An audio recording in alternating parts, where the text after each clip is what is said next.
This is exactly right.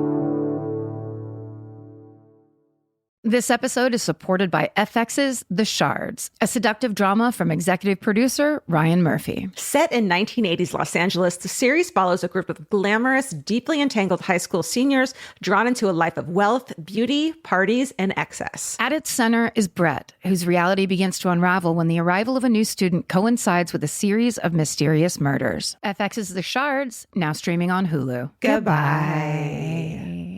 Everyone loves the idea of spending an afternoon curled up with a good book. Well, grow up, because it's almost impossible. Luckily, you can take your next great story with you on Audible. Audible has a massive selection of titles to choose from, including This American Life, new books by Michael Connelly, along with classics from Agatha Christie, and so much more. Whether you want a mystery, a true crime story, or something completely different, there's always something new to listen to. New members can start listening with a 30-day free trial at audible.com/MFM. Audible, stories that speak to you. Goodbye. The best time to think about home security is before you need it. That's exactly why there's Simply Safe. Traditional home security only alerts you after a break-in has already happened, and that's too late. Simply Safe is changing that. Simply Safe's US-based live agents identify threats on your property and help deter them so intruders never get to your house. The system is customizable so you can build one that fits your home and your specific needs. The 24/7 professional monitoring is effective and affordable and won't lock you into a long-term contract. I think that's what's so scary for so many people is that long-term contract. And like, what if it turns out you don't like it or need it,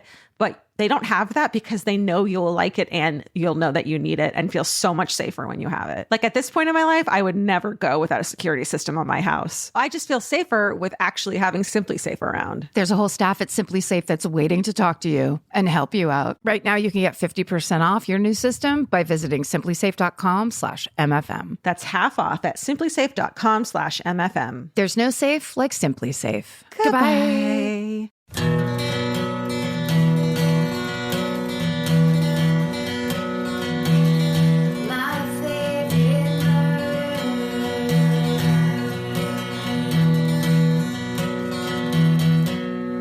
Hello. And welcome to My Favorite Murder. That's Georgia Hardstark. That's Karen Kilgariff. I think we should try to draw that out for like 16 notes if we can. Like just keep going like opera style. I was impressed because I feel like that's the first time we actually said it at the same time. That was why I was did we? I was like, oh, yeah. Hey. You know? And we did it kind of fast. Sometimes you do the conductor hands a couple times. I do. It's only taken us 7.5 years to get in sync on the intro. I think we've put in minimum 70,000 hours, which is the recommendation for podcasting. Really practice, guys. It's important. It's important stuff. You can't just wing it. You got to go to college, get all those college credits for podcasting. Get those and then drop out. Mm-hmm. But you still got your loan, and that's never going to be forgiven. So just keep that forever. Yeah. Too bad it wasn't a PPP loan, friends. The things that they forgive so quickly. Oh, truly. You were about to tell me about astrology, something about it. Well, over on TikTok, I follow a lot of, or seem to get in my algorithm, a lot of astrology talk because I do enjoy it. Yeah. And right now, and here's the thing, you should go and listen to people who know what they're talking about. All I was saying, and the whole message is, this is a big changing time. Uh-huh. So this stuff, and it just is weird and interesting to me when the stuff that's happening around us, like basically the full meltdown of structures and systems that we're used to, is somehow reflected in, like, they say when the astrology people are able to go like, the same thing happened 59 years ago when this happened. I almost said the French Revolution, but I know for a fact that didn't happen 59 years ago.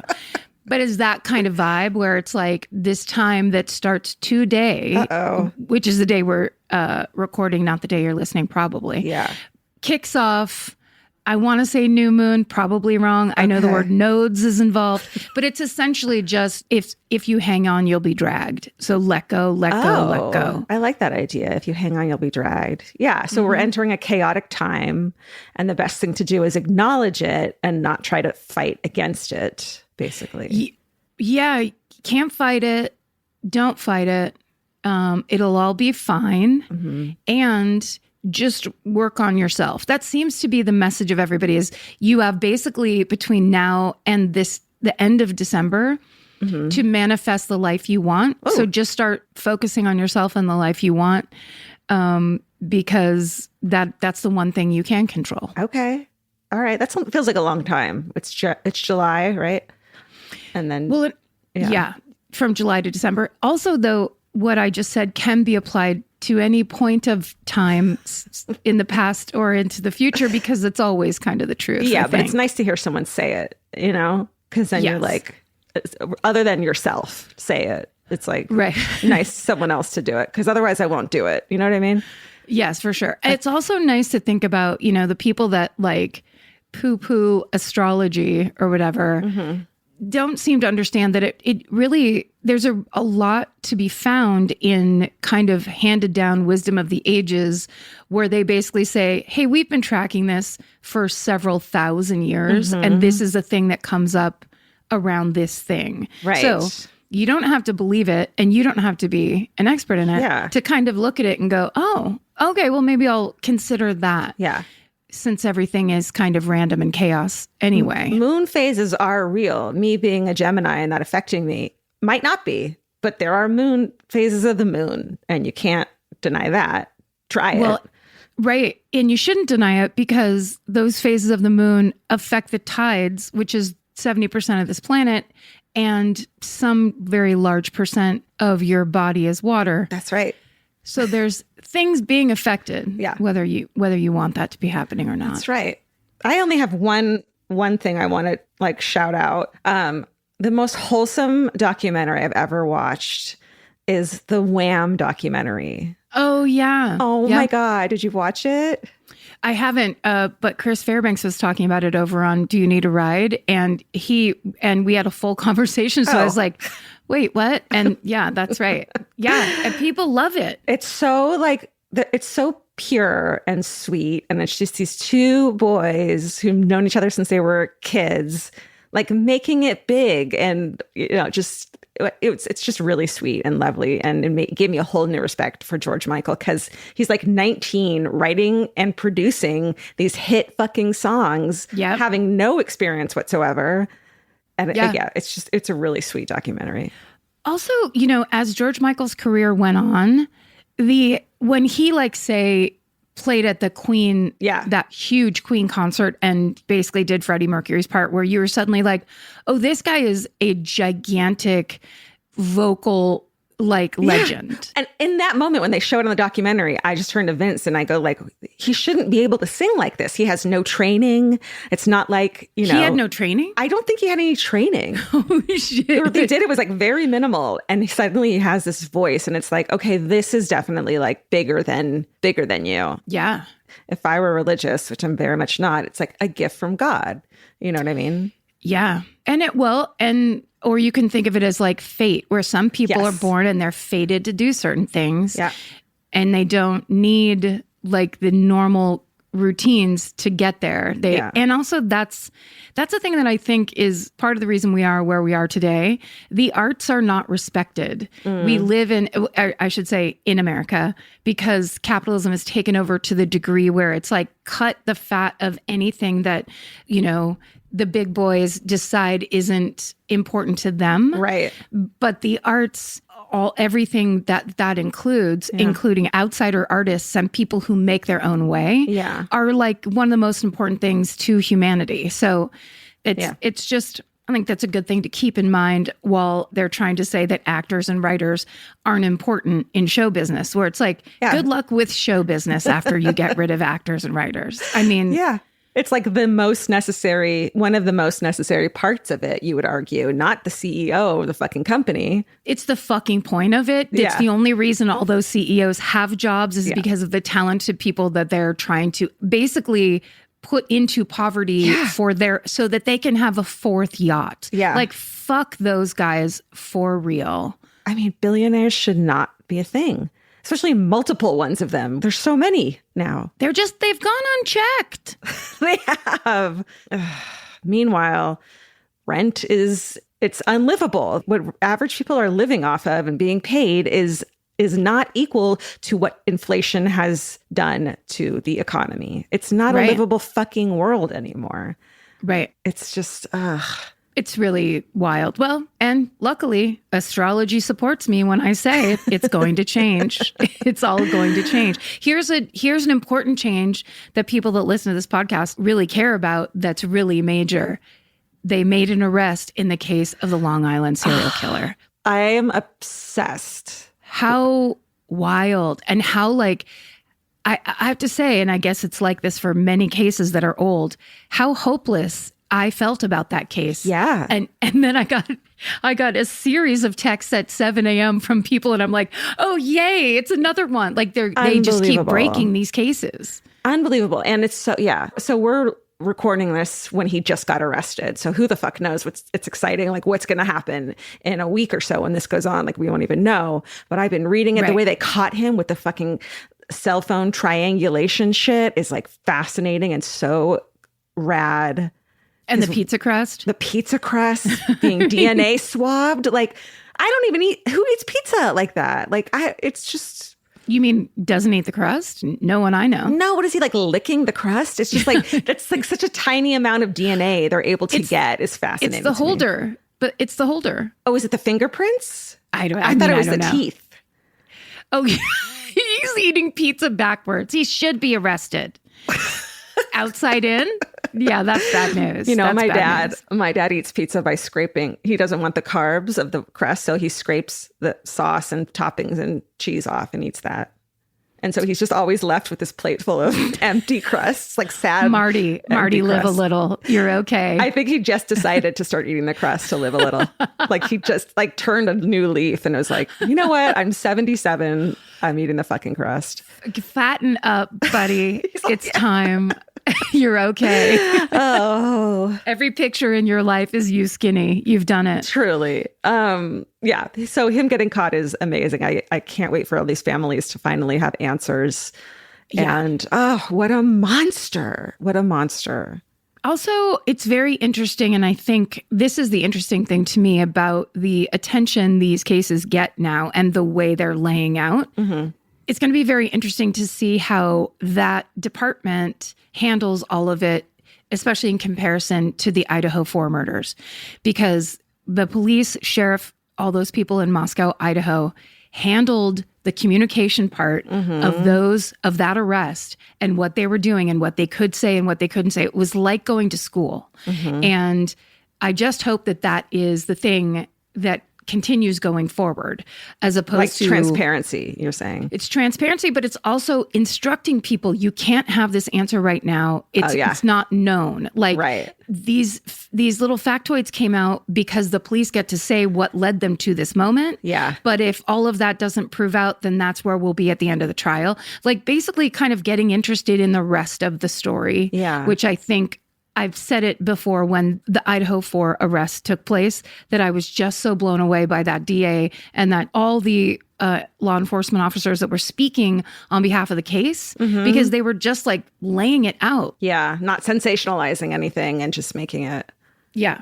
And like instructing the press, basically, you can ask anything you want. We can't tell you. Right. And you should understand that. Right. And this is how we're doing it going forward. It's an active case until it's ended. So I just want to know more, though.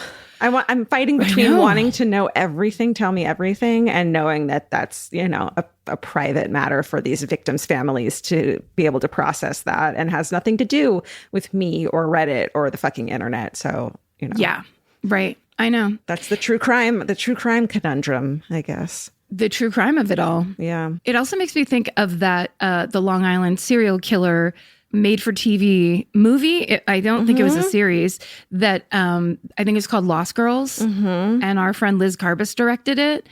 And that mother who fought all the way through, didn't give a shit. But like, that's the person that I'm kind of holding a place in my heart for, because what all those families went through and the way they had to fight and got ignored and got told to get out of our area. This is not your area. Like, so disgusting and horrible. It's just going to be amazing to watch that and know that those people at least have a little bit of peace right now. Well, the monster can't call them anymore. He was calling them from the victim's cell phone. Like, what? I mean... And is that the triangulation part you were talking about? One of them, one of many. Yeah. Yeah. It's just like the depravity of a person who would do any of this, obviously. But then, I mean... Yeah. It's just so hard to look at this picture of this man and like the depths of evil. We'll never understand that. Yeah. Yeah. Anyway, that's our show. Should we go dip quickly back into astrology before we go out into our other topics, or should we just get it moving? Let's do it. Let's do Exactly Right corner time. We have a podcast network called Exactly Right. Here's some updates. Here's some stuff. And by the way, if you are an astrologer, please forgive me for just trying to throw down literally what was at the top of my head to tell Georgia. That's how That's how a lot of us talk about stuff. We're just like, we try to approximate the millions of videos we've watched. Yeah. They know we're not. We're not trying to teach a course. We really are not in any way. In anything. Okay. So this week on the Exactly Right Network, if you missed this, the first episode of Ghosted by Roz Hernandez, starring Georgia Hardstark, is now available. And then episode 2 with the great Busy Phillips is now available. And those episodes will be coming out every Monday. Please give Roz a follow wherever you like to listen. Rate, review, and subscribe any podcast you love. It helps them out so much. And I'm sure Roz Hernandez would love that. And then on Buried Bones, Kate Winkler-Dawson and Paul Holes discuss the Crumbles murders, 2 separate incidents which took place on the beaches of England in the 1920s. And over in the MFM merch store, if you're looking for some silky PJs, we have them for you, featuring illustrations by Rachel Flannery. And those illustrations are of our pets. They're very cute. I own a pair and they're adorable. Yeah. This podcast is brought to you by Squarespace. Every successful small business starts with someone saying, I wonder if people would actually buy this. Squarespace gives you everything you need to find out. From consultations to events and experiences, you can showcase your skills with a customizable website designed to attract clients and grow your business. With Squarespace's collection of cutting-edge design tools, anyone can build a beautiful, professional online presence that perfectly fits their brand or business. Get paid on time with professional invoices and online payments. Plus, streamline your workflow with built-in appointment scheduling and email marketing tools. Head to squarespace.com/murder for a free trial. And when you're ready to launch, use offer code MURDER to save 10% off your first purchase of a website or domain. Goodbye.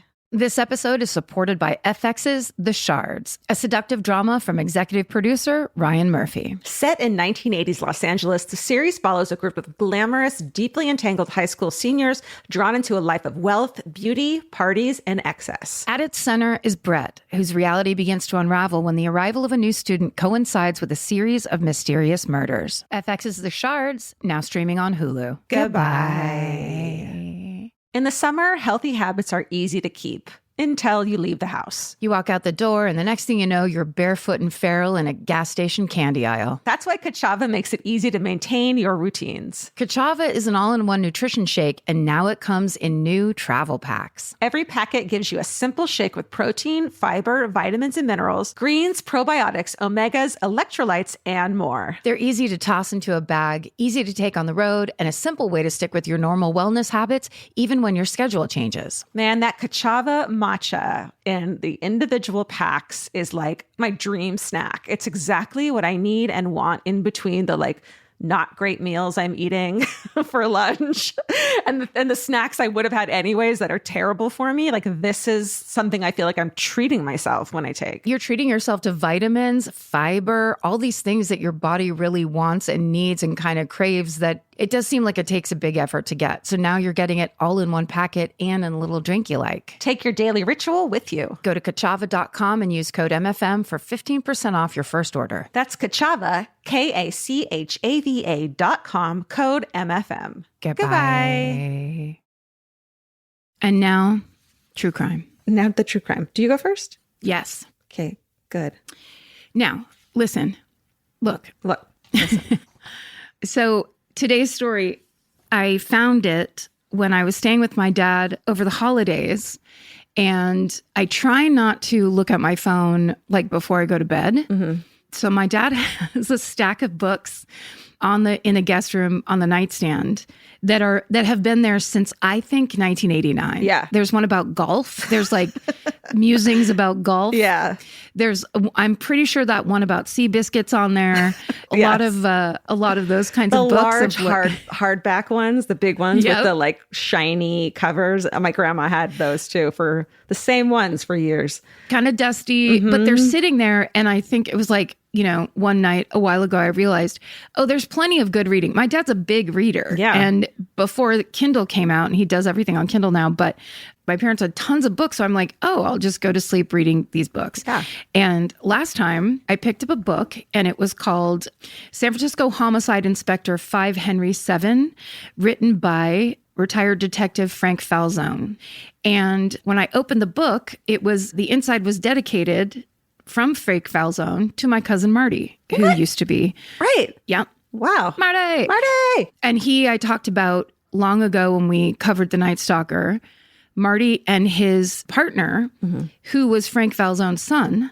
Oh. They were the first cops on scene when the Night Stalker broke into that house in the marina. Right. And they took fingerprints that led to Richard Ramirez being identified later on. Yes. So that was that Thanksgiving where he told that story at the dinner table. And I was like, how in the world do we not know this already? Yeah. Like, what are you doing? So it was kind of funny. I'm like, perfect. I'll just read a series of cases Frank Falzone worked on during his career as a homicide detective. This is great reading to go to sleep to. Perfect. And in that book, I found this case that I really found compelling. So today I'm going to tell you a story. It starts in San Francisco in 1973. So just for a little perspective, basically in 1967 was the year people started going in mass numbers to San Francisco for flower children, counterculture. Basically, they all went to the Haight-Ashbury district, lured by the promise of free love and free drugs and a chance to make a difference in both the fight for civil rights in this country and also to protest the war in Vietnam. It peaked in 1969 with the Summer of Love. And in the years after, San Francisco was in a little bit of a hangover mode. There was kind of that naivete turning to a jaded knowing of like, there's no such thing as free drugs or free sex or, like this fight is going to be harder than just all of us sitting in the park beyond acid. And I think that's when Hell's Angels showed up and were like, things got dark at that point. Yep. Well, someone had to be providing the free drugs. Right. And so all those connections, it was like, that's a nice concept, but there's always more to it. Right. So 1973, the idealism of the hippie culture still prevails in San Francisco, and the city continues to draw new residents from all over the world. But of course, the seedy underside is really starting to show. And it's in the midst of this cultural awakening and reawakening that a little-known killer terrified San Franciscans with seemingly random and very public attacks. This is the story of the paper bag killer. Ooh. Yeah. I don't think I know this one. I had never heard of it myself. And I thought I kind of knew of any kind of a story like this from up there, but it was lesser known, and it was happening kind of in the same time frame as a bunch of other crazy stuff. So it was like buried. It was a little more obscure. Yeah.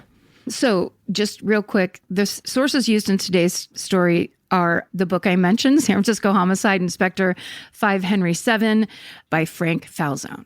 I've definitely heard his name before. We've talked about him before for sure, right? Oh, yeah. Well, I'll read you the rest of the title of that book, which is it's San Francisco Homicide Inspector 5 Henry 7, My Inside Story of the Night Stalker, City Hall Murders, Zebra Killings, Chinatown Gang Wars, and A City Under Siege. So this is a detective that worked on the force for so long. He was there for every major, crazy, famous case in the city. Amazing. Also, excerpts from the book Super Sleuths by Bruce Henderson and Sam Summerlin, and multiple San Francisco Examiner articles from throughout the 70s. And the rest of our sources are in the show notes for today. Okay, so this all starts in the morning of October 16th, 1973. It's a clear, sunny autumn day in San Francisco, and a plump, bald 70-year-old man named Lorenzo Carnelia is walking along 3rd Street with a slight limp. All of those things will be relevant later. Okay. So today, the neighborhood that Lorenzo was walking in 1973 is actually where Oracle Park, where the San Francisco Giants play their home games. Right. It's right down there by the water. Now it's very kind of fancy. There's tons of high rises. Yeah. But back in the early 70s, 3rd Street was mostly industrial buildings and warehouses. So there's not a lot of foot traffic. It's actually kind of desolate. And it's unclear where Lorenzo is going that morning as he walks along 3rd Street. What we do know is that he's carrying the daily racing form under his arm, and he's near the Greyhound bus station. It wouldn't be unusual for Lorenzo to hop on a bus to San Mateo to go bet on some ponies at Bay Meadows Racetrack, except that today is Tuesday and there are no races on schedule at Bay Meadows. So we don't know what Lorenzo was doing walking around there. What we do know is that around 11:30 a.m., a young man starts tailing Lorenzo, walking down the sidewalk with urgency and purpose. He follows a completely oblivious Lorenzo until he's just a few feet away from him. And that's when this young man raises a hand that's covered by a paper bag, points it at Lorenzo's back, and pulls the trigger on the concealed handgun inside. The young man shoots Lorenzo Carnelia in the back 3 times. Jesus. So multiple people witness this attack because there's like a hotel right across the street. So there's not a lot of people walking around, but there are people that were looking out their window or like have eyes on. Yeah. So multiple people do witness the attack. So the police are called, but by the time they arrive, Lorenzo is in critical condition. He's rushed by ambulance to a nearby hospital where he dies from his injuries. So back at the scene, the police are searching for evidence. The gunman is long gone, and aside from a small pool of blood and Lorenzo's crumpled up issue of the daily racing form, there's almost no evidence to be found. And there aren't shell casings, which lead the police and later the investigators to believe a revolver was used in the attack.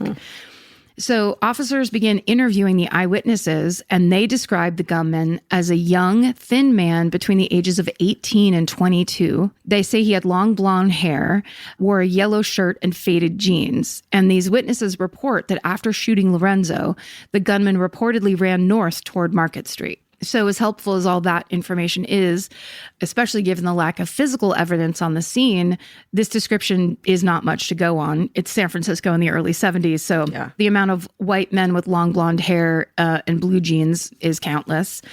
So homicide detectives Frank Falzone and Jack Cleary are assigned this case. The detectives, when they arrive and they see the lack of evidence, they decide to focus on witness testimony to drum up leads. So they just try to interview as many people as possible.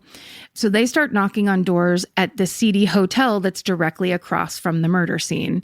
And they basically just go from room to room knocking on the door to try to get people to talk to them, which I'm sure was super fun.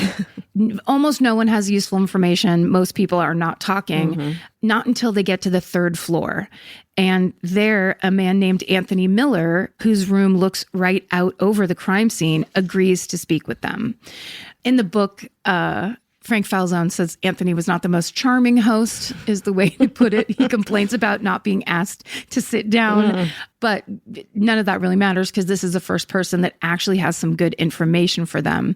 He tells Falzone and Cleary that after shooting Lorenzo, the gunman ran toward a nearby parking lot where he takes off his yellow shirt, throws it on the ground, changes into a green shirt, runs back to 3rd Street, walks about another half a block north, hops into a parked white van, and speeds away.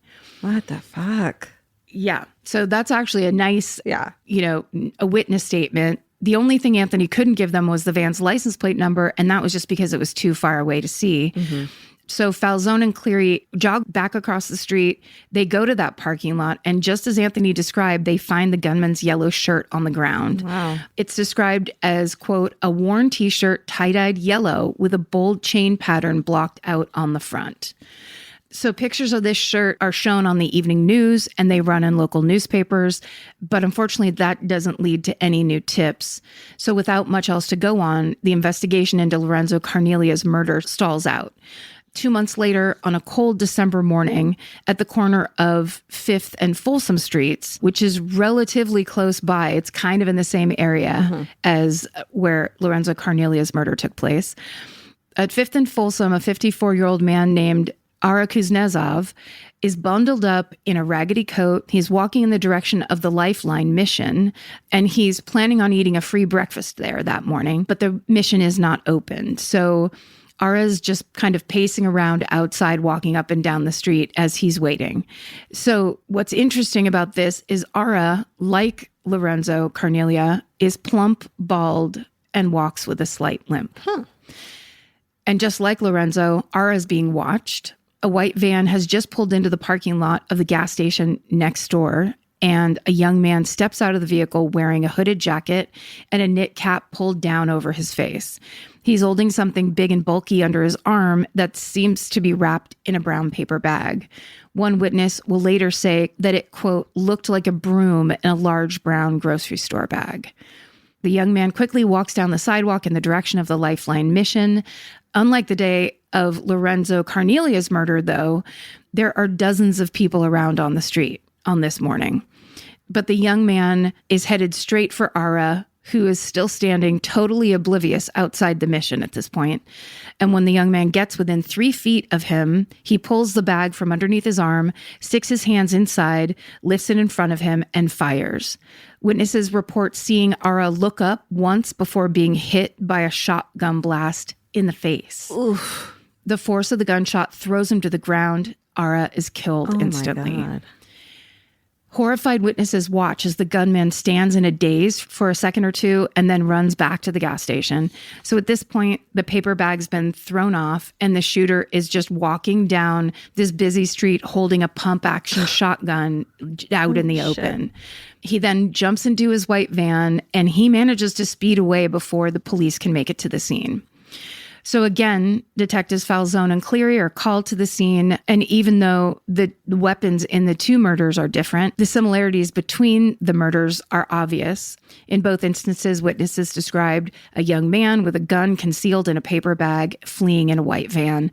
Both shootings also happened on weekday mornings within blocks of each other. So the detectives focus on their latest piece of tangible evidence, and that's that paper bag that was left behind at the crime scene. They quickly figure out it's from a Safeway grocery store, which if you've ever lived in San Francisco, you know that's not going to help you that much because there's several, and several in the Bay Area. When they actually look into it, it's estimated that 10,000 of these exact same paper bags are used in those stores every single day. Dear. So not great, but in this case, the grocery bag ends up being an excellent clue because its thick paper makes a perfect canvas for fingerprints. And police technicians are able to pull multiple prints off of that paper bag. The bad part is, remember, we are in the early 70s, which might as well be the 1700s. There is no computerized database that the investigators can search to find a fingerprint match. There's no computers there. So they have to search through the fingerprint database that is basically a big binder with a bunch of fingerprints in it. Can you imagine being that guy who has to like compare thousands and thousands of fingerprints and then it either might not match or you got it wrong and it just didn't. Right. And also, were those organized? I mean, they must have been in a way where it's like, okay, swirls going left, swirls going right. Like, what's the system in place on that old thing? Because you're just comparing these intricate designs. Like, how do you do it? Comment on Instagram if you know how they used to do fingerprint. Yes. Historical fingerprint experts. We'd love to have a discussion with you. Definitely. I mean, it's the same thing I think about when the way people used to edit movies. Oh, just like with scissors and like they cut the film. They cut the film by hand. It's crazy. Okay. So this operation seemingly borderline impossible, but it's essentially, how it was. It's all they have. They also are trying to track down that white van. Investigators search as many as 400 vans over the next several weeks and interview over 100 drivers. That turns up nothing. they're back to square one. So they decide to approach the investigation from a new angle. Instead of looking at the gunman, Falzone and Cleary decide to focus on the victims, looking for any connection between these two men, no matter how big or small. But there's no connection that they can find. These men didn't know each other. They didn't have much in common really at all. Lorenzo was a semi-retired contractor at the time of his death. He was much older than Ara. He owned several buildings around San Francisco. I think he was like a landlord type. He had many friends. He was comfortable financially, whereas Ara was living out of a hotel room with no permanent address. He had just moved to the Bay Area. He had no belongings. And aside from a few pieces of clothing and a New York State welfare card, he just didn't have anything. He didn't seem to know anyone in the city, and he was out of work at the time of his murder. So two very different lives joined by this horrible, horrific fact. But detectives Falzone and Cleary, they do manage to find important similarities. Both Lorenzo and Ara were older than the gunman, much older. And on top of that, both victims were bald, short, heavyset, and walked with limps. So that's kind of a crucial and interesting similarities. So now it's January 25th. 3 months have passed since the murder of Lorenzo Carneglia and about a month since the murder of Ara Kuznetsov. There's a lack of strong leads in both investigations until a call comes through the San Francisco Police Department's tip line, and it's transferred directly to detectives Falzone and Cleary. And the man on the other end of the phone seems very nervous, very cagey. He manages to tell the investigators that he, quote, knows something that maybe they ought to be aware of. He says that a friend who drives a white van for his job at a delivery service has recently told him something that this man doesn't want to share over the phone. So he asks if the two detectives will meet him in a public place, and he makes them promise to keep his name out of the investigation. So the detectives agree to keep the tipster anonymous, and they head out to meet him. And when they do, they're greeted by a young man who's visibly nervous, and he tells them that he has a good friend who's, quote, a real good guy, straight and level, but who recently shared something that is very concerning. According to this tipster, this man had been showing off several guns and told him, quote, he was trying to kill a man because this man was going around raping young girls, end quote. And the tipster's friend who was making these claims even said that he had murdered this rapist multiple times. What? Yeah. But according to the friend, the rapist kept coming back to life. Oh, fuck. His friend was just like, hey. His friend's like, I gotta call somebody. Like, we were just playing pool, and suddenly this guy fucking, my God.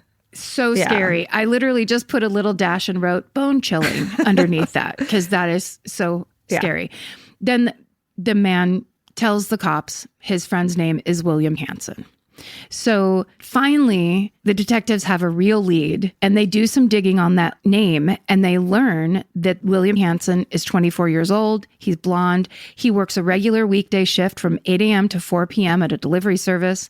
It all matches the witnesses' descriptions of the gunman, and it seems that if this man is a delivery driver, then that would give him the opportunity to carry out these crimes while driving around town at his job. Of course, none of it's a smoking gun, but it's a very good start after 3 months of very little. They also find out that William's the son of one of the most respected psychiatrists in California. And his mother is a local advocate who's passionate about progressive causes. Basically, William Hansen's character and surrounding lifestyle, there's no red flags. Yeah. But then they dig a little deeper, and the detectives learn about another brutal attack that happened just months before Lorenzo Carneglia's murder. In February of the same year, an unnamed 54-year-old businessman was walking a few blocks north of Mission Street, and out of nowhere, he sees a young man coming towards him with a knife. The businessman tries to defend himself. There's a struggle. Fortunately, the businessman is able to knock the knife out of his attacker's hands. And before the young man could get away, there are two patrol cops that are walking nearby. Whoa. They come in, tackle this attacker. They take him to jail. They bring him up on criminal charges. This attacker's name is William Hansen. Oh, shit. And this businessman's description, his physical description, He's short, heavyset, bald, and he walks with a limp. Dear. So the problem is when William Hanson's trial date rolls around, the businessman is working in Phoenix and he can't testify, so those charges are dropped. Fuck. What's really crazy is the same businessman had been attacked 2 months before that incident. In December of 1972, a businessman was ambushed while using a urinal inside the Greyhound bus station bathroom near Market Street, which was the same bus station that Lorenzo Carnelia would use to go to the racetracks, all same area. And also not far from where Ara Kuzanov was murdered. So in the bus station bathroom attack, the businessman told police, quote, his assailant had come at him from behind, reached over his shoulder, and stabbed him in the chest. Jesus. And then the attacker vanishes before the businessman or any of the eyewitnesses can get a good look at him. And it never occurs to the businessman these 2 knife attacks were carried out by the same person. Yeah. You want to be like, of course, it's 2 knife attacks, but it's like San Francisco in the 70s. Not great. Yeah. I mean, 2 different places. It's crazy. And I'm sure he had his doubts. I mean, I'm sure he didn't feel all one way about it. But still, you would think after the second one where the guy actually gets arrested, you'd be like, I'm going to go ahead and take that week off work. As much for the case as for my own myself. But this is the 70s when you weren't allowed to care about yourself. Okay, so after they learn all this, Detectives Falzone and Cleary are becoming convinced that William Hanson was behind all the attacks that they have been investigating. So now that they have a name and a previous arrest, they know that that means William Hanson was almost certainly fingerprinted. So they now get to have a much more focused search through the fingerprint catalog, and they locate William Hanson's fingerprints. And when they compare them to the prints that were lifted from the Safeway shopping bag, they seem to be a match. Now, the investigators are able to secure both an arrest warrant for Hanson and a search warrant for his parents' house in the Forest Hill district where William lives. When they arrive at the house, they are greeted very warmly by Dr. Hanson, whose hospitality fades to complete shock when they explain to him why they're there. A thorough search of the large home is conducted, and when they get to William's room, they find both a revolver and a shotgun. And in William's closet, officers find the clothing that matches witness descriptions of what the shooter had been wearing in each respective attack. So William's taken into custody. He's brought to jail.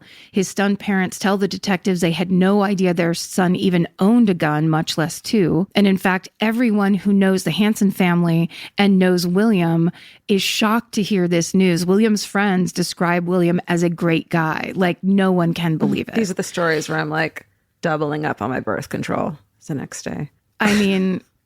but no, this is interesting. And this is the reason that this case stood out to me, is because so often we talk about these serial killer cases where you go, why did this person do this? Why is it happening? What's really compelling to me is that nothing justifies any of it, but there are these reasons that make so much more sense than the normal reasons or lack of reason that you seem to find in most of these cases. So William's transported to the police station and he's withdrawn, but he is polite and helpful. But then something seems to shift in his personality. According to Detective Falzone's story in the book, William's demeanor dramatically changes as the detectives outline all the evidence against him. He says, quote, "It was a complete change in character, voice, demeanor. He was so delusional that he'd gone to an altered state. His facial expression went from normal to cold, from a smile to a grimace. His eyes narrowed and his voice became guttural, almost like a zombie in a horror movie. I'd never seen anything like it in a suspect under questioning." Whoa. End quote. So just this real turn, maybe it's the facade broke, or who knows what that reason could be, could been perception. But with this brand new version of William sitting in front of them, the 2 detectives want to know conclusively if this is their guy. And it doesn't take long for William to start talking. And what he tells them is extremely disturbing. So this is another quote from the book It says, there was a man whose image was fixed in his mind, who was going around raping young women. He knew what this man looked like, stocky, bald, walked with a limp. The girls were innocent, Hansen said, and that's why he had to kill this man. He knew he had to kill and kill again until he finally put this man away. The man would always come back. No matter how many times he tried to kill him, this man would always be there again on the street. He said the man tried to disguise himself by wearing different sized ears or a different nose, or sometimes having thin fingers and sometimes having fat fingers. But he could always tell because he could never change his height, his weight, the shape of his face, and in particular, his peculiar walk. God. End quote. So this is a very young man who is clearly going through some sort of mental illness and delusion, and essentially hallucinating the same rapist that no matter how many times, how violently he attacks him, he just keeps turning up again. I mean, I think there's literally an episode of Twilight Zone like that. Yeah. It's to be in that reality. What a nightmare. Yeah. What a just a horrible nightmare. So William Hansen is handed 2 murder charges and he awaits his trial in jail. But 2 huge questions remain. How did this privileged, popular, respected young man become convinced there was a shape-shifting predator stalking women in San Francisco? And what drove him to carry out such violent attacks? The answers come during Hansen's trial. According to the Hansen family attorney, William had been through horrible things in the past few years. One of his siblings died by suicide, and the other died suddenly in a car accident. Oh, God. And then on top of that, his relationship with his fiancée had recently ended. And this in particular seems to mark a huge shift for William, which would make sense if he had all that grief in his life and then his primary relationship ends. Now, we don't know anything about his fiancée except this crucial and horrible fact. In 1972, she had been the victim of a brutal rape at the hands of a stranger. Oh, God. And she described her attacker as, quote, an older man, round-faced, heavy-set, who limped or dragged his foot slightly when he walked. Oh, my God. So William's attorney puts forth the theory that his client became fixated on getting revenge on his fiance's rapist, and the thought of killing this man, whoever he was, became William's obsession. To be clear, this lawyer never suggests that therefore justified what his client did or that what he did was noble, simply arguing the fact that William was suffering with mental illness and was clearly in severe delusion when these attacks took place. Here's a quote from that attorney.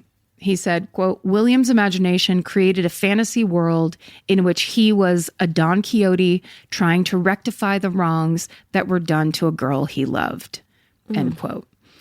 So in May of 1974, William Hansen is found not guilty by reason of insanity, and he is sent to a Tescadero State Hospital where he is treated for that mental illness for an undisclosed period of time and then released. And that's the same psychiatric facility where notorious serial killers like the co-ed killer Ed Kemper, the freeway killer William Bonin, and the Manson family murderer Tex Watson all serve time as well. Wow. And that is the story of San Francisco's paper bag killer. Wow. I never heard of that. And what a wild story that like came together in such an awful, tragic way, but it made sense, you know? It's like you rarely get a line of logic from a serial killer that you can follow and go, oh. Now there's always stories of horrifying abusive childhoods, you know, the whole dark triad combination where it's no one is purely evil, no one is born evil, all those things. But this one is a serial killer that it's almost like, God, it's so clear. It's so linear. It's so linear. It's in a way that it almost never is. That it just I found it to be incredibly fascinating. Yeah. Wow. What's the name of that book again? Oh, you want the longest title of all time. Hold on. I swear to God, I borrowed this book from my dad. I'll just say this. I borrowed this book from my dad so I can read every story in it. And my dad bugged me about mailing it back to him as if he was just like, hey, that's not mine. It's Marty's. You got to give it back. And I was like, so you gave me 2 weeks to read this book. And then of course I just wasn't doing it. And finally I mailed it to him and he came down to visit me like 3 days later. And I'm like, so glad you got the book back, Dad. That's like intense. Like, what are you in the middle of it? I don't understand. He just didn't want to be the one that he goes, hey, it's signed. And I'm like, I know it's okay. He literally knows the guy that signed it for him. You don't throw your books in the pool when you're done with them. So I think everything's like, I try not to, though, this is the man who has seen me do every stupid fucking thing I've done for my entire life and had to pay handsomely for all of those things. So he's sick of my shit. The book is titled San Francisco Homicide Inspector 5 Henry 7 by Detective Frank Falzone. Great. Pick it up wherever you buy your indie books. That's right. No, don't buy indie books at indie bookstores. Whatever you want. Yeah. This episode is supported by FX's The Shards, a seductive drama from executive producer Ryan Murphy. Set in 1980s Los Angeles, the series follows a group of glamorous, deeply entangled high school seniors drawn into a life of wealth, beauty, parties, and excess. At its center is Brett, whose reality begins to unravel when the arrival of a new student coincides with a series of mysterious murders. FX's The Shards, now streaming on Hulu. Goodbye. The future has an annoying habit of always showing up. That's why now is a great time to start planning ahead. Enter Acorns. Acorns is a smart way to give your money a chance to grow. You can sign up in minutes and start automatically investing, even if it's your spare change. The Acorns potential screen shows you the power of compounding and how your money could grow over time. You can quickly adjust how much you're investing every day, week, or month to make sure you're always building towards your goals. Whether you're just starting out or thinking about settling down, Acorns supports your big and small goals across every stage of life. Sign up now and Acorns will boost your new account with a $5 bonus investment. Join the over 14 million all-time customers who have already saved and invested over $27 billion with Acorns. Head to acorns.com/MFM or download the Acorns app to get started. Paid non-client endorsement compensation provides incentive to positively promote Acorns. Tier 2 compensation provided, potential subject to various factors such as customers' accounts, age, and investment settings. Does not include Acorns fees. Results do not predict or represent the performance of any Acorns portfolio. Investment results will vary. Investing involves risk. Acorns Advisors, LLC, an SEC registered investment advisor. View important disclosures at acorns.com/MFM. Goodbye. Buying clothes is easy. That's why everyone's always doing it. But finding clothes you actually want to wear is the hard part. Get all your favorite elevated essentials at Quince. Quince specializes in effortless, high-quality essentials like ultra-soft organic cotton and premium Mongolian cashmere sweaters. They're beautifully tailored and built to last. And it's not just apparel. Quince also brings that same everyday elevation to everything they offer, from hotel-quality bedding and bath to kitchen staples, essentials, and thoughtfully designed furniture. They work directly with ethical factories, so you're paying for quality, not brand markup. It's so true that they have wonderful items that aren't just clothes. I have like 3 of their 100% mulberry silk pillowcases. I've bought throws from there. I've bought bedding from there. And it is just as great quality as their clothes and super affordable. Upgrade your everyday. Download the Quince app for app-exclusive offers or go to quince.com/MFM.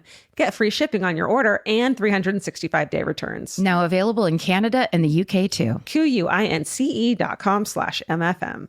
Goodbye. Real quick, I would like to point out that while you were telling me that story, we got a group text, you, me, and Alejandra, from none other than Stephen Ray Morris. It's his first recording not with us. And it just says, like, he knew what time we were recording because we do it every week. He says, hope you're all having a great recording. Heart, heart, heart. Oh, Stephen. So sweet. Stephen. That's very sweet. I love it. It is a little, I had that thought before we started where I was just like, you can't think about it or you'll start thinking about it and like go too far into it. But it's like, I'm so weirdly, I was going to say suspicious, but is it superstitious? Where I'm just like, what if Steven's the magic and he's gone and we're done?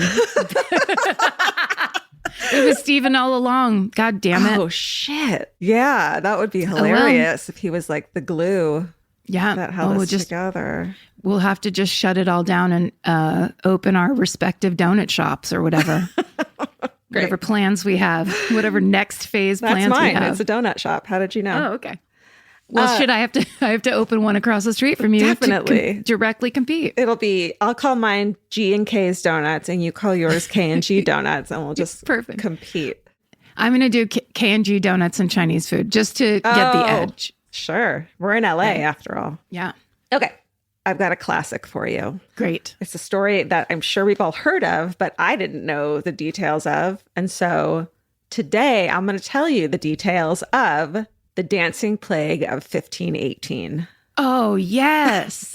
Yes. Main sources for the story are a book by John Waller called A Time to Dance, A Time to Die. Damn, John. Yeah. Like, what were the other options? He titled the shit out of that book. He really did.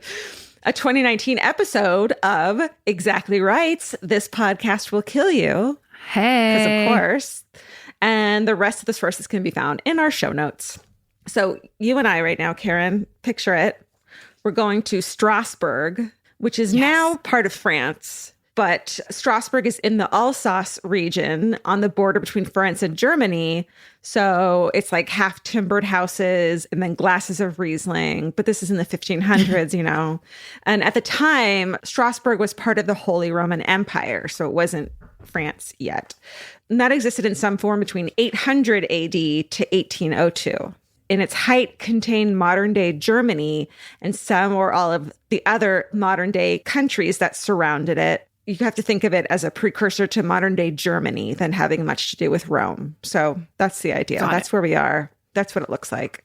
All right, so our story begins with this poor woman named Frau Trafoya, which translates basically to Lady Trafoya, and we don't know her first name, unfortunately. She's just a Frau in our bonnets. Like Frau Blucher from A Young Frankenstein. Exactly. It's a hot day in July of 1518. Frau Trafoya walks outside and begins to dance. She's hopping from foot to foot, which doesn't sound like a great dance to me. It sounds more like a jig, you know? She's doing or the pony. Yeah. Da, da, da, da, da, da, da. It's kind of Charlie Brown. Yeah. Peanuts kids dance. Yeah. And it doesn't, like, of course, people come out and start gawking at her. Her husband begs her to stop, but she continues dancing well into the night in front of the growing crowd. And initially, some of her neighbors believe that she's dancing just to annoy her husband, who by some accounts was like a grumpy dude. And so she's just like, fuck you, I'm dancing. But people dismiss this quickly when Frau Trafoya continues to dance for hours despite being in physical pain. Oh. Yeah. Like, that sounds really unpleasant. Yeah. She dances until she can barely move and then collapses to the ground and falls asleep. Oh. As soon as she wakes up, she begins dancing again, and she continues to dance for several days. Some people say 4, some people say 6 days. Some of Frau Trafoya's neighbors suspect witchcraft, of course. Just go right to witchcraft or demonic possession. Just go there, you know? It's always in your pocket back there, right. back in the 1500s. You know what this looks like. But they settle on a consensus eventually that she's being punished by Saint Vitus. Are you familiar with this bro? I've heard, I mean, he's not one of my main saints personally, but I've heard of him because of the phrase Saint Vitus dance. Oh, well, there you go. Okay. Yeah. And actually, this is not the first recorded instance of dancing plague in Europe, if you can believe it. Similar events are recorded throughout Europe, particularly in France, Germany, and Switzerland, starting around the year 1017. In the year 1237, a large group of children in modern-day Germany are said to have broken out in spontaneous dancing, hopped and danced from their town to a town 12 miles away. Oh, shit. Which is far. And this actually might be the inspiration for the story of the Pied Piper. Is that interesting? Right. Mm-hmm. Some accounts say that the outbreak of these dancing children started on St. Vitus's day. So people connect the dancing plague to St. Vitus, believing it is a punishment from him. Oh, okay. Sound about right in your Catholicism? I mean, yeah, punishment. Random punishment on children. Absolutely. That's how we do it. Kind of their thing. And then in the late 1400s, people curse their enemies by saying, God give you St. Vitus, or St. Vitus come to you, which is a sick burn back then. And around 1500, an altar panel at the Cathedral of Cologne in Germany is painted to show St. Vitus helping 3 men with the dancing plague. So back then, people believed that saints could both help the worthy and also dole out punishments. So just as St. Vitus could cure the dancing, he could also cause it.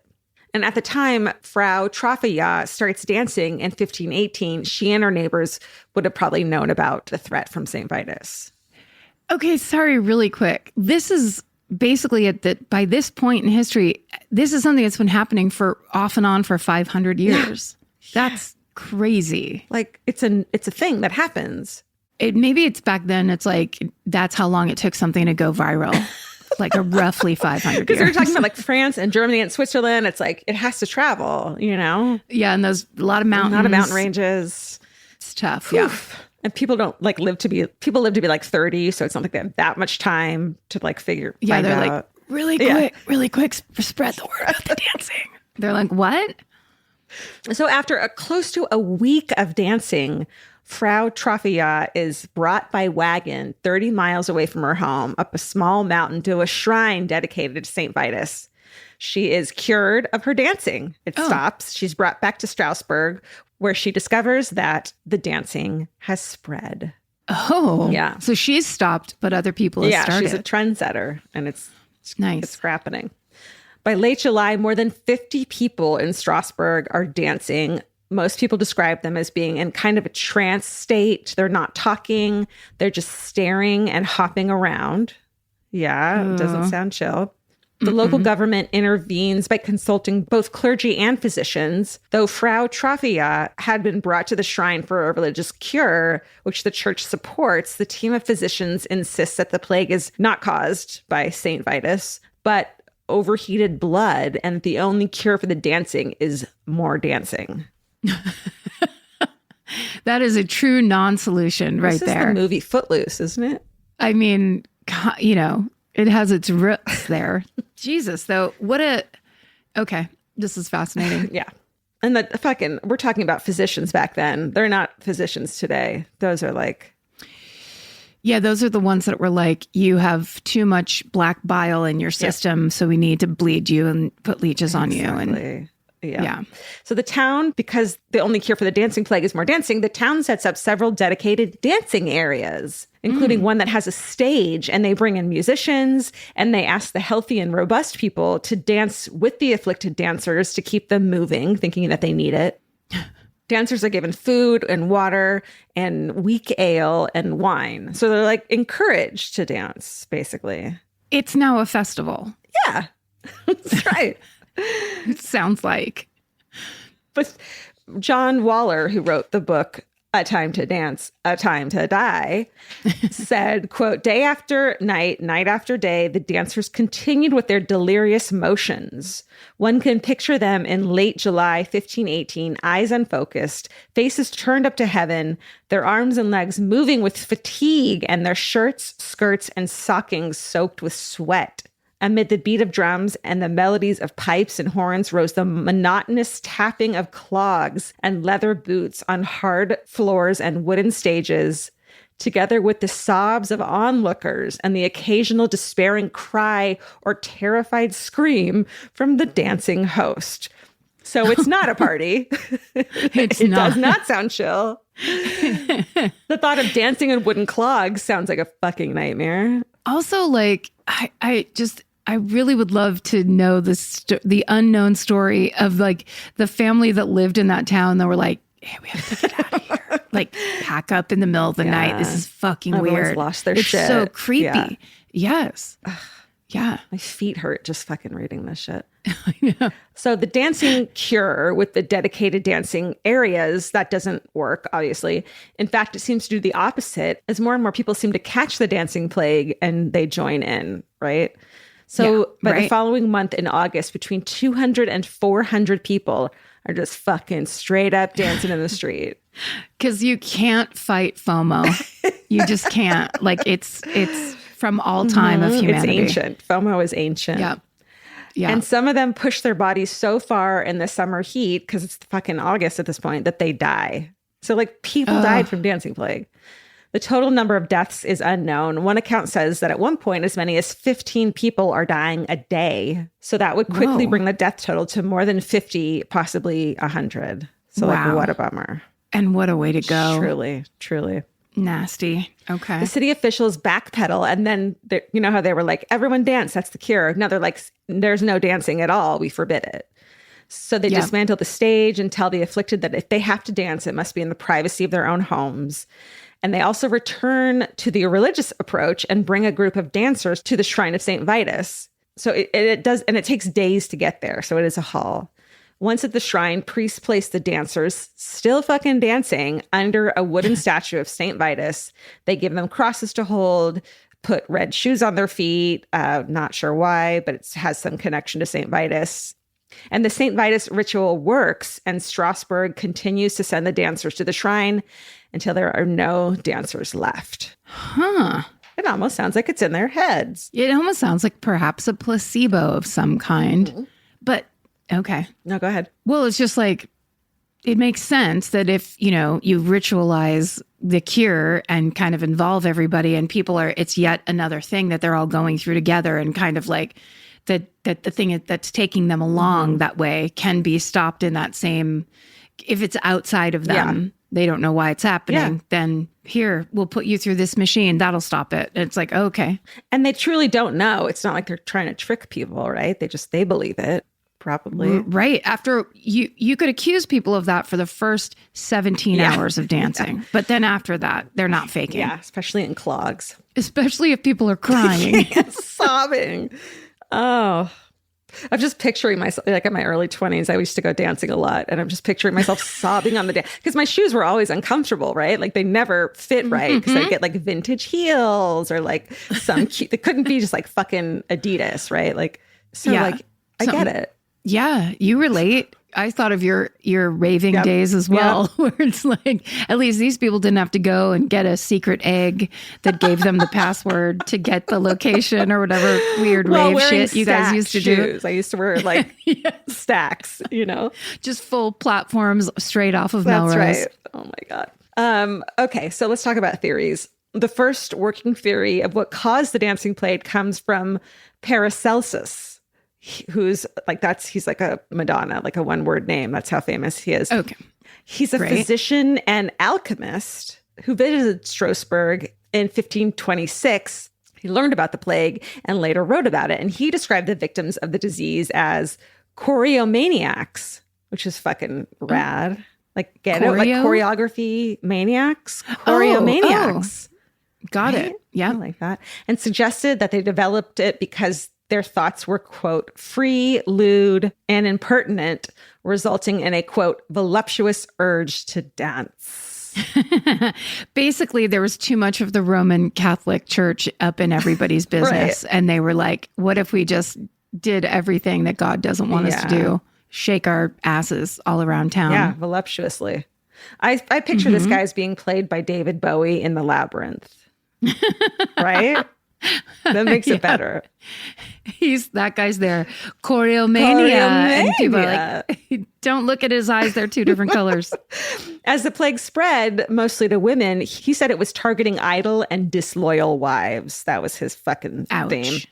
It should be noticed that Paracelsus was known, it's not David Bowie, even at the time, for his particular hatred of women. And Allie, my researcher, made a good point of, to be a noted misogynist in 1530, it had to be really bad. Yeah.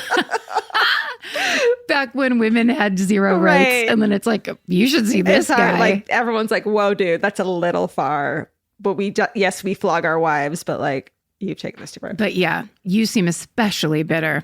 So another theory that emerges later is our friend ergot poisoning, which we definitely heard of. That was one of the theories of the Salem witch trials, right? Yep. That's been a theory behind a lot of things. Well, you talked about it you talked about ergotism and St. Anthony's fire during your story on the Great Famine of 1315 last year. Oh, right. That's right. Thanks to Allie's note. That was episode 351, which we named High Five Halloween for some reason. I don't remember why. Who knows? We never do. It might not have been Halloween. It just happened. So what ergot is a fungus, of course, that grows on rye, which grew in the region and was a major food source. When someone ingests the toxic fungus, ergot poisoning can cause hallucinations and spasms, But most of the time, it causes restricted circulation, resulting in gangrene, a burning sensation, and a very painful death. Oh, no. There are some people who potentially had that going on at the same time as dancing themselves to death. Well, maybe. Okay, so not long ago, I was on a new medication and I had to stop taking it because the side effect I got from it was restless leg. Oh. And I am here to fucking tell you that is no joke. I was laying in bed, Vince sleeping, and I didn't want to wake him, but I couldn't not kick my legs. I would have fucking exploded if I didn't do it. It was like my whole body was upset. Wow. Yeah. Like wow. Electric. It sucked so bad. So I could see that if you have ergot poisoning, and like one of the things it causes is restricted circulation. It also causes spasms. Like you're going to fucking lose your mind and go dance in the street. Right. Yeah. Because you're trying to get that feeling out of your body. Because you have to move. Yeah. Yeah. So yeah. I find that interesting. Have you been eating a lot of raw rye lately? No, but I've been eating a lot of fungus and ergot. You love that fungus. Okay. The thing is, though, the risk of ergot poisonings were well known at the time, so they knew that. In fact, one mill was decorated with carvings of contorted faces, which are believed to be reminders of the dangers of the poisoning. So, like, people were aware of it already. Okay. And the symptoms of the ergot poisoning were known as St. Anthony's fire because of the burning sensation. Another one of your bros in the Catholic, right? Yeah. We got a lot of them. Yeah. They've done great work for humanity over the years. I guess one of the reasons people think you can rule out ergotism is because no contemporary descriptions of the dancing plague mention St. Anthony's fire, and people would have known what it looked like, basically. Like they would have already been familiar enough with the symptoms. But, you know, things, what is it? What's the word? Change. Progress, evolve. Thank you. So most people reject the ergot theory.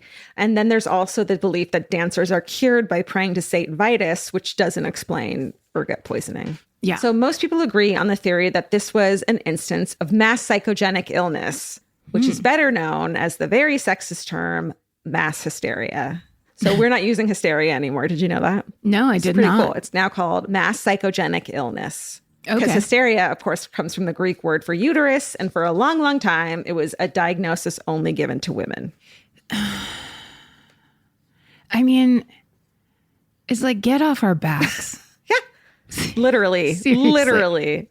For fucking once in 3,000 years. Can you get off Can we our back? have a fucking uterus and it not be the devil? Please. Oh, Jesus. Okay. So mass psychogenic illness can cause physical symptoms to spread throughout a population where there appears to be no external cause for those symptoms. So basically FOMO, like you're talking about. Most people agree that the cause is actually stress. In highly stressful circumstances, a person may experience that stress through physical symptoms or uncontrollable behaviors, which can then spread. It doesn't mean the symptoms aren't real, though, and the person doesn't believe that they have this affliction, you know? They're really going through Yeah, something. It's totally. Yeah, that part's real. Mm-hmm. I'm going to tell you a couple instances of this. In 1962, students at a girls' boarding school in Tanzania began laughing uncontrollably. It began with 3 students and spread to 60% of the school. And the school had to close. And when the girls went home, the laughter spread to their villages and to other schools. And the disruption lasted months. And a total of 14 schools wound up having to be closed temporarily because of the laughing. Now, that's one that I immediately am like, it makes perfect sense to me because you flip through TikTok and there's like one baby laughing. I just saw this video of a baby. The mom goes, "What did you name your moth?" And he's like 3 years old. He's so little. And he starts laughing. And he's laughing so hard he can't say the name. And finally, when he says it, he named the moth Moth-You. It's like, first of all, that child's a genius. He's like, gets how good that wordplay is. Well above his age, for sure. Playing well above. But then at the same time, his laugh is like, I was laughing so hard just watching him. And yeah, I think that the way, especially girls, are tuned into each other. Dude, and you know what I mean? It's That literally kind of connection. in my fucking paperwork. Oh, shit. No, Sorry. you're right. It's totally true. It's empathy. And that is a strong female trait. Yeah. Sorry, boys. Sorry. Work on it. Work on empathy, motherfuckers. So a more recent case began in 2011 in Leroy, New York, a small town outside Rochester. In that case, an outbreak of tics, which included twitching, humming, and arm swinging, spread throughout a high school, starting with members of the cheerleading team and spreading to other students at the school. And most doctors agreed that this was a case of mass psychogenic illness, although one doctor suspected a pediatric autoimmune disorder caused by strep. So some students were treated with antibiotics and others were not, but both groups eventually improved. So I remember that You story do? because because they were just basically like, it's this thing again. Is it mass psychogenic? psychogenic illness. Yeah. Is it mass psychogenic illness or is it something else or whatever? And that, just that idea of like, whenever a group of people all start doing Yeah. something and then people just keep joining and joining and Yeah. joining, it's like, that's this thing. Everyone's just like, stop for a second. We need to talk about Well, this. especially because humans are such pack animals, right? Like, it's the thing where you see that prank of like people walk into an elevator and everyone's in on it, but one person, and they all turn around and face the other side of the elevator, and the person who's not in on it does it too because they're just like, I can't be the Yeah. only person who doesn't know what's going on here. No, in fact, that is being ostracized is like the one thing people can't handle. And that's human behavior where all we do is try to connect with the greater group. So anytime that's under threat, people will do whatever it takes to stay in the pack. Totally. That's how we stay alive. That's lizard brain saying you have to stay alive. Yeah. Crazy. And even more recently, beginning in 2020, shortly after COVID started, teenage girls across the country and around the world were going to doctors with tics. The tics were often the same from patient to patient, even across wide geographical areas. Do you know about this? I know. So I'm not going to say who it is, but I know a 19-year-old who's into TikTok and she has these tics. I've seen her do it. And I think she picked it up from there. It's wild. Yeah, just looking at it and seeing other people doing it. The repetition of the same words and the same movements. And it turns out that many of these tics originated with the same couple of content creators on TikTok who actually had Tourette's syndrome. And from watching those creators, the teenagers developed some of the same tics. So it's really interesting. I mean, that is what you do when you're a teenager, though. Yeah. You look at who you admire and you try to act like them because you want to be like them. Yeah, it's like when you have a new friend and you start saying the same slang they say because you just want to connect. Yeah. You're trying to connect with them. Yeah. And you also want to be like whatever level popular you think they are. It's like, oh, well, is this how you do it? Is this? It's natural. So that visibility is key in the spreading of mass psychogenic illness. That's why in Strasbourg, that stage and the musicians, that they made possible worsened the spread of the plague in 1518. And it's also probably how Frau Trafaya winds up dancing to begin with, since dancing plagues are known in the region and anxieties around St. Vitus are common. So she probably got it from someone else too, Huh.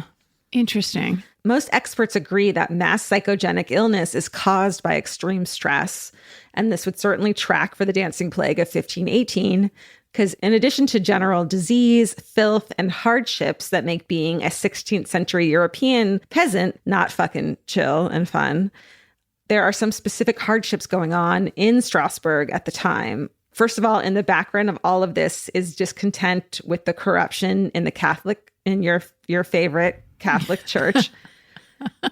This will soon lead to the Reformation and the founding of Protestantism. People feel spiritually neglected at the time when the promise of something beyond this life is really the only thing that keeps them going. That's rough. Right? I mean, just think about that. We're just like, that is not a good place to be in, where you're like, whatever, whenever this life is done is when I'm going to get my reward. It's like, okay, but just think about it. What if you get there and they don't show that movie? Then what are you going to do? Like, do it now, please. I'm doing it. I beg you. The point is for generations to come, but not me. And what up in the sky? Everything's going to be great when I go to heaven. That's it.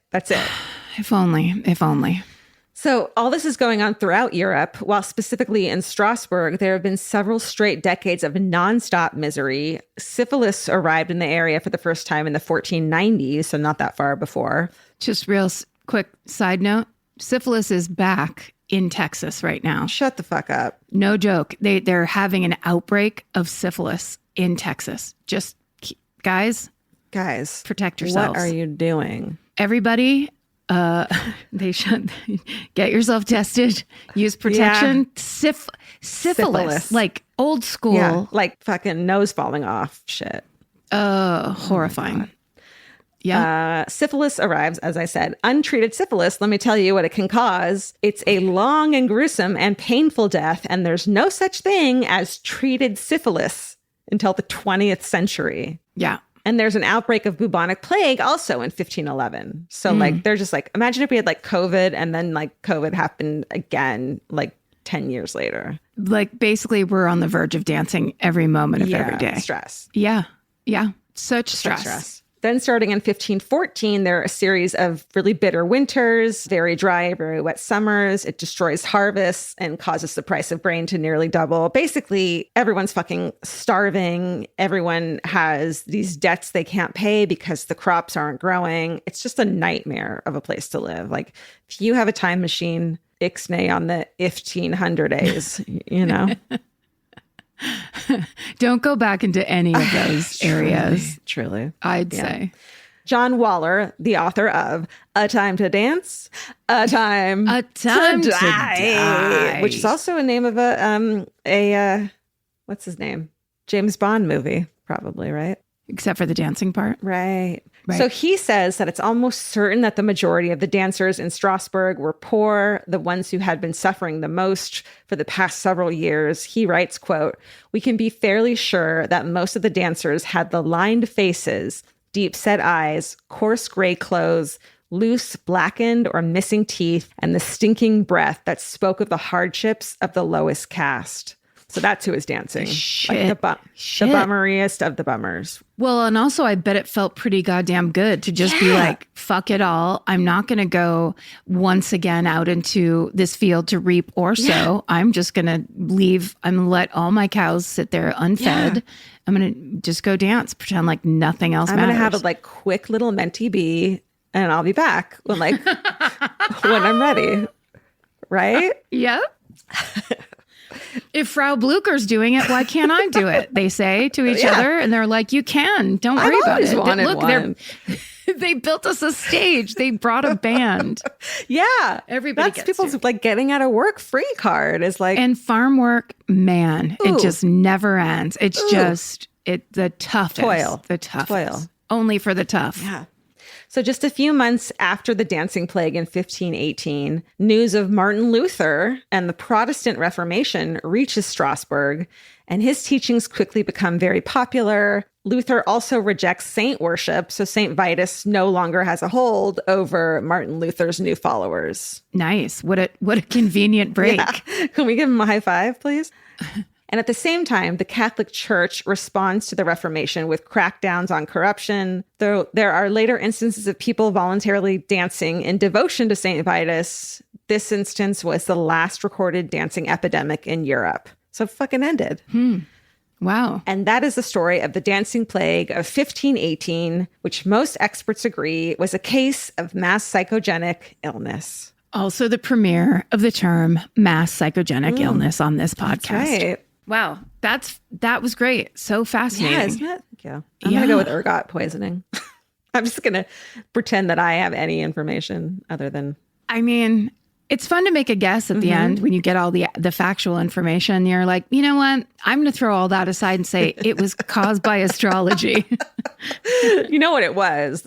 Fucking Virgo was in Cancer. Or no, what is it? The moon is in, what's the one? What? Mercury. It was Mercury retrograde? Mercury was in retrograde. That has to be it. Fuck. I mean, wow. It's heavy. It's heavy. It's funny. It's weird. I like learning.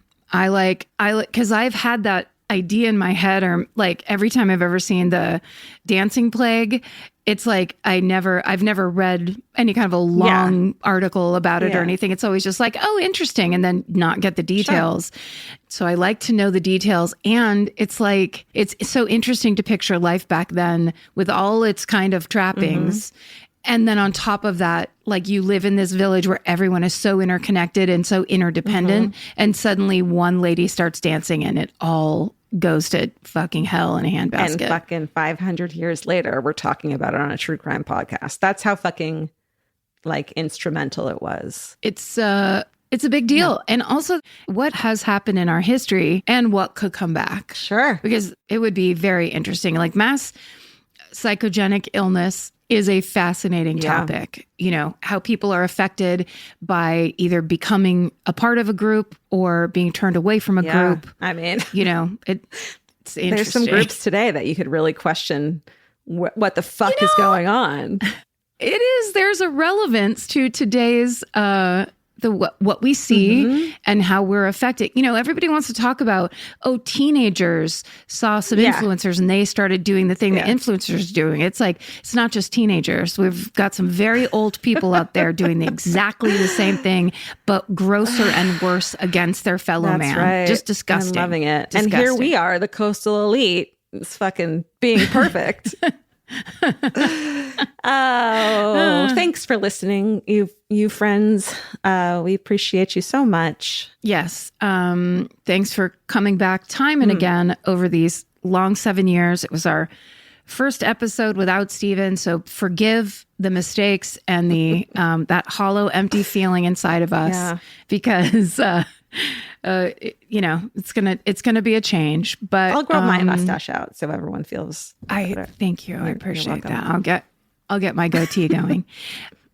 Stay sexy. And don't get murdered. Goodbye. Goodbye.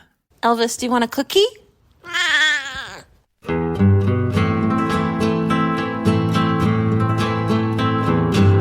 This has been an Exactly Right production. Our producer is Alejandra Keck.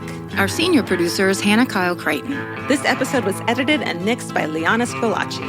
Our researchers are Maren McClashen and Ali Elkin. Email your hometowns and fucking hoorays to myfavoritemurder@gmail.com. Follow the show on Instagram and Facebook at My Favorite Murder and Twitter at My Fave Murder. Goodbye.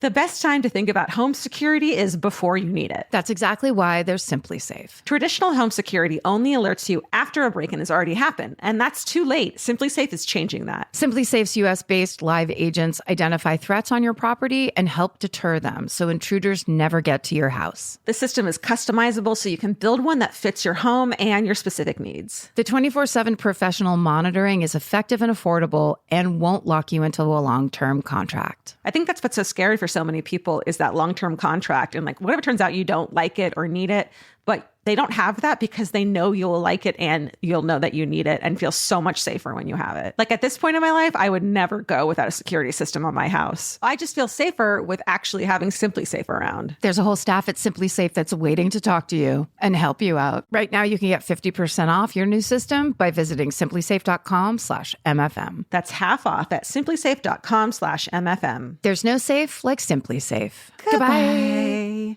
The kids are back in school. Now it's your turn to head back to the beach. During Cheap Caribbean's Back to Beach sale, save $200 site-wide on vacation packages of 4 nights or more with code 200BEACH. Trade school drop-offs for beach walks, lunch boxes for beach bars, and your daily routine for adults-only relaxation. Use code 200BEACH and get more beach for less money. Book your beach vacay today at cheapcaribbean.com. Goodbye. Bye. Capture your favorite summer feeling with Pandora Jewelry. Discover a collection inspired by the sunshine, freedom, and moments that make the season unforgettable. From sun-kissed metals to personalized pieces ready to be engraved with your summer mantra. Each design moves with you from beach days to golden nights and every memory in between. Shop Pandora Jewelry's new summer collection in-store or online at pandora.net and let your summer unfold. Goodbye.